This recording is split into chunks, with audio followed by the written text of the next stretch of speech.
ত্রাণ তহবিলে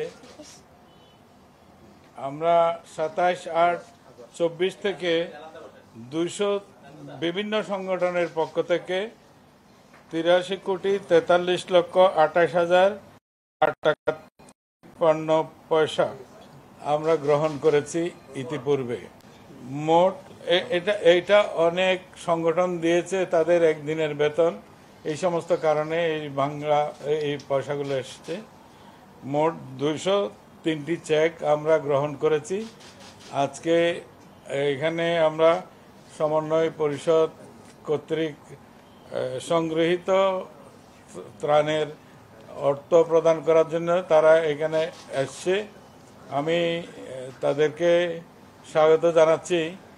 তো আমার যেটা অনুভূতি আজকে আপনাদেরকে এখানে ডেকে বলার কারণটাই হচ্ছে এটা তাদের সংগ্রহিতটা ত্রাণ নয়, এটা বাংলাদেশের ত্রাণ। এখানে শিশুরা, কর্মজীবী মানুষেরা, গৃহবধূরা, দেশের আপামর জনগণ তাদের সাধ্যমতো এই তহবিলে দান করেছেন।